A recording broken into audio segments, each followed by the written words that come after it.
जी viewers, recently मैं YouTube पर एक इंटरव्यू देख रही थी। जो हमारे एक्टर हैं अहमद अली बट, उन्होंने इंटरव्यू लिया जो यूट्यूबर हैं रजब बट उनका।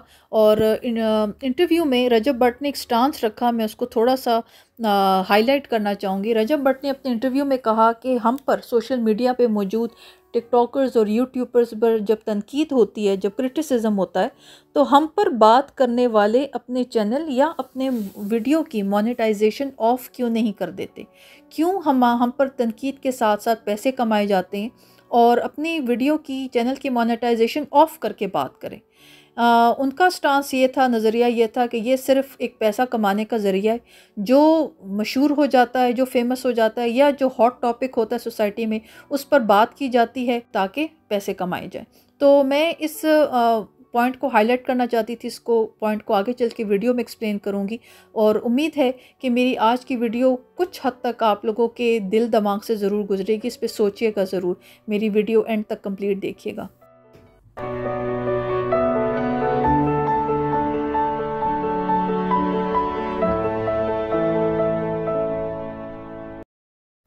बिस्मिल्लाहिर्रहमानिर्रहीम। तुर्की से अस्सलाम वालेकुम। मेरा नाम है Maliha Arif. Welcome to my YouTube channel.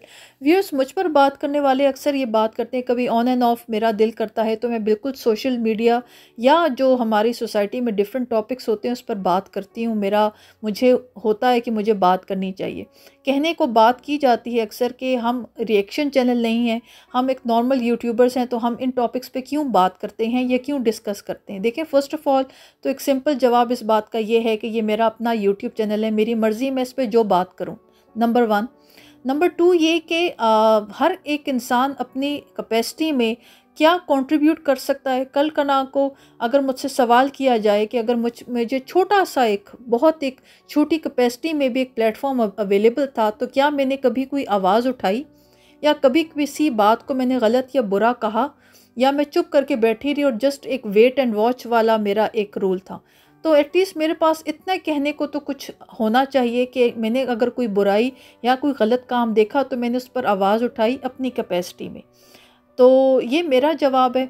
हम मुसलमान होते हो हम हमें कहा गया है कि अगर हम कोई गलत काम या कोई गलत कुछ होता देखें तो अपनी कैपेसिटी में उसको हाथ से मुंह से रोकें। ना हो सके तो लीस्ट लेवल ये है कि एटलीस्ट हम दिल में तो बुरा समझें। तो अगर मेरे पास एक छोटा सा एक प्लेटफॉर्म मौजूद है और अगर मैं अपनी कैपेसिटी में कोई आवाज़ उठा सकती हूँ तो क्यों नहीं। तो आज की वीडियो में मैं अपना स्टांस रखूँगी। बिल्कुल, बहुत ज़्यादा तकलीफ़ होती है आजकल जो सोशल मीडिया पर स्पेशली यूट्यूब और टिकटॉक पर चल रहा है, मैं उस पर बात करना चाहूँगी। और इस पे ऑलरेडी बहुत अच्छा काम डॉक्टर अफ़ान, डॉक्टर वसीम, जो यूथ क्लब के सारे जो मेंबर्स हैं, जो इंडिविजुअल बेसिस पे भी बात कर रहे हैं, मुझे बहुत खुशी होती है और मैं बिल्कुल उनको अप्रिशिएट करती हूँ और उनके स्टांस को जॉइन करती हूँ कि बिल्कुल हम सबको मिल के इस पे बात करनी चाहिए। बिकॉज़ मुझे लगता है ऐसा नहीं कि हमारी तरह सब नहीं सोचते, बट ये है कि उनके सब घर में बैठे लोगों के सोचों को लफ्ज़ देने वाले हम हैं। मेरी तो बड़ी एक चूंटी से भी, रेत के ज़रे से भी छोटी औकात और हैसियत है मेरे चैनल की, बट मैं एटलीस्ट अपनी कैपेसिटी में कह सकूं कि मैंने अपनी इस्तात में रहकर आवाज़ उठाने की, बात करने की कोशिश की। तो आज की वीडियो में इस टॉपिक पे बात होगी। आप लोगों ने वीडियो का टाइटल और थंबनेल देख लिया है। तो अभी तक आप लोगों ने मेरी इस वीडियो को लाइक नहीं किया तो लाइक का बटन दबा दें। मेरे चैनल को सब्सक्राइब करना ना भूलें। आखिर में नोटिफिकेशन का बटन दबा दें ताकि मेरी नई आने वाली वीडियो सबसे पहले आपको मिले। व्यूअर्स, वीडियो के स्टार्ट में जो मैंने स्टांस रजब भट्ट का आप लोगों से शेयर किया, मैं यहाँ पे इसका जवाब देना चाहूँगी कि बिल्कुल ये बात कुछ हद तक कहना सही है कि इस पर ये एक पैसा कमाने का ज़रिया बन चुका है। यहाँ पर मैं छोटा सा एक स्टांस ये रखूँगी कि तनकीद के नाम पर जो रिएक्शन चैनल्स अपना रोल प्ले कर रहे हैं, मैं नेक्स्ट वीडियो में उस पर बड़ी बात करूँगी। और मुझे बहुत शिद्दत से एक फ़ीलिंग है, एक तकलीफ़ है, गुस्सा है जो हमारे रिएक्शन चैनल जिस तरह ऑपरेट कर रहे हैं। मैं उस पर नेक्स्ट वीडियो में बात करूँगी। बट यहाँ पे मैं सिर्फ इतनी सी बात कहना चाहूँगी कि बिल्कुल हमारा इस्लाम दीन मज़हब कहता है कि अगर हम कोई बुराई देखें तो हम उसको रोकें और हमें रोकना चाहिए। और एटलीस्ट लीस्ट लेवल ये है, जिस तरह मैंने कहा कि दिल में बुरा समझे। मैंने एक वीडियो में कहा था कि अगर हमें कोई बात गलत या बुरी लगती है तो हम उसको रोकें, 1 दफ़ा 2 दफ़ा 3 दफ़ा, ऐसे नहीं कि हम उस पर अपनी दुकान या अपना काम ही चलाना शुरू कर दें। बट हम आजकल के जिस वक्त और माहौल में बैठे हैं, हमें एक बात की जब तक हम रिपीटिशन नहीं करेंगे, एक बार बार एक स्टांस, एक नज़रिया लोगों की नज़रों से या दिमागों से नहीं गुजारेंगे, मुझे लगता है कि फ़र्क नहीं पड़ेगा। फिर at the end of the day हमारी एफ़र्ट मैटर करती है कि हमने किस नीयत से एफ़र्ट की। यूट्यूब पे हम सब मौजूद, रजब भट्ट, एस्ट्रोलॉजी, डकी भाई, ये सब लोग जो एक यूट्यूबर्स जो अब पाकिस्तान में अपना एक स्टेटस रख चुके हुए हैं, आप, मैं, हम सब लोग यूट्यूब ज्वाइन किया, हम अपने यूट्यूब से पैसे कमा रहे हैं, इसमें कोई दूसरी राय नहीं है। एक बाज़ार में अगर 6-7 दुकानें मौजूद हैं, हर दुकानदार अपने हिसाब से, अपनी नीयत, अपनी सोच के हिसाब से अपनी दुकान लगा के बैठता है।